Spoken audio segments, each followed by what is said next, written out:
Hey guys, Hey. welcome back to another episode of Fact or Fiction Friday. I'm Brandon, Hi guys, I'm Shanae. and we have another good one for you today. Yeah, so we're back with the new episode of Fact or Fiction Friday, and we're gonna go ahead and get started with today's story. So just when you pick up on some clues, drop down the magnifying glass in the comments section, just to let us know. And then at the end, you can still let us know what you think. If you think this video is going to be a true, false, or fact or fiction. All right, let's go ahead and get started. This is the story of how a homeless teenager decided to leave his farm life and go to the big city and eventually get a job in a royal palace. Also, he became one of the most popular names in the fashion industry. Okay. All right, for this story, we gotta take it way back in time. How back? To the 1800s. When a baby boy was born on a farm in a small town in France. At the age of 10, unfortunately, his mother passed away, and his father quickly remarried, and his stepmother was horrible and evil. Then his father passed when he was 13, and he decided it was time for him to tell his stepmother au revoir. And he walked, he spoke French. He walked 300 miles to the big city, to Paris. He got an apprenticeship under a luggage maker, and he gained a good rapport with the Paris fashionistas, and he became a top luggage maker and packer at that time. Paris fashionista? That's like a Paris gang or something. Paris. I don't know. Oh. It's like a gang. I don't know. The fashionistas. This popularity landed him the gig of a lifetime. He was hired by a French Emperor Napoleon III's wife as her personal packer and luggage maker. He was in charge of some of the most beautiful clothes, as she put it. This job became a launching pad to other royal clients who would support throughout his career. All right, so he continued this apprenticeship, or working under his apprentice, should I say, until he was 33 years old. At this time in his life, he got married, and at some point he had a son. He decided to open up his own luggage company. And upon doing this, he revolutionized the luggage game. Up until now, luggage was in heavy trunks that had a rounded lid, making them impossible to stack on top of each other. His new design was lighter weight, and it was squared, which made them stackable.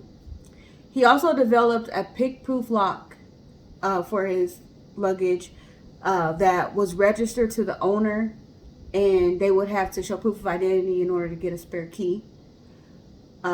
This warehouse went strong for about 20 years until war took its toll on his business. During this time, his business was burglarized and his employees dwindled down to no one. He used this as an opportunity to move to a better location and to rebrand.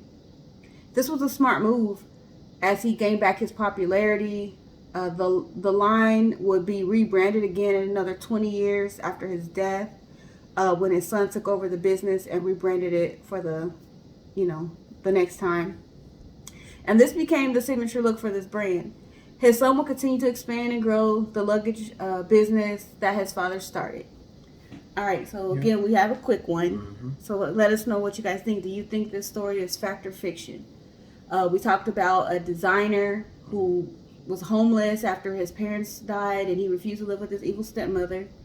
He walked 300 miles to Paris. Stuck in Air Force One. And began working with a luggage maker, and eventually making his own luggage business, which he revolutionized the luggage game at that point. And then once he died, his son took over, rebranded, and made it ever so popular again. He got his birthright.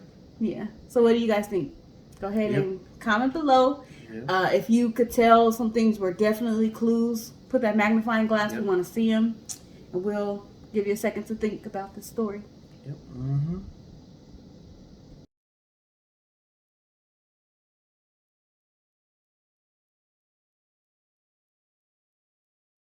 All right, BS detectors. So, for this story, it is fact. Facts.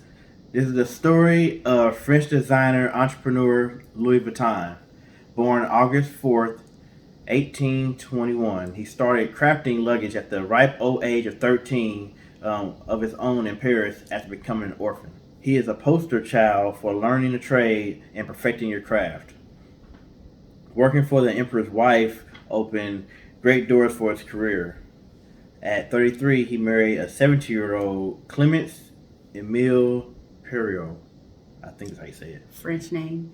Which I guess is okay at that time. Not going to judge, not my place. And they also had a son, one son, George Feriot Vuitton. George took over the business after his father died, and guess what he did? He began putting his dad's initials LV on all the bags. He is the one who made the LV signature look. Louis Vuitton revolutionized luggage as we know it today. We can credit him that we don't have to tote around heavy trunks in the airport. He created what is now a $1 billion brand. Yeah. All right. While on the subject of $1 billion, when I was doing the research for this story, fell down a rabbit hole. And today, the CEO of Louis Vuitton is a guy by the name of Bernard Arnault. Yeah, Bernard. Bernard Arnault. And at the time of this research, he is the richest man in the world. And then after him, we have... so his company not only includes Louis Vuitton, it includes Christian Dior, Bulgari, Tag Heuer, I don't know, Sephora, and Hennessy. Hennessy, that's your drink, ain't it? Not at all. No. And then Jeff Bezos, the Amazon guy, is second, and Elon Musk is third. So it just kind of, in my research, like, wow, this could definitely change by the time we post this, but to see the guy that I did my research on, Louis Vuitton, have a business that now in 2021, the CEO is one of the top 5 billionaires in the world. And I think that's amazing, from a child, like we said, he learned a trade. He didn't go to college. He, straight up said, like, I'm going to work under this guy and I'm going to learn how to do this. And then he made it better and better and better. And I like to see that he left this business to his son and what his son did with this business. Like, you recognize that LV walking down the street, that that's Louis Vuitton. And his son was the guy that put his dad's initials on there, and that's still what they do today. And so I thought that was cool, just to see a business that was created back in the 1800s that is still great, Yeah, it's also good to see that his son didn't run into the ground like sometimes they be doing. Yeah. That's like the one of the richest families in the world. Like generations down, they just went broke. Like, I can't even think of the name of them right now.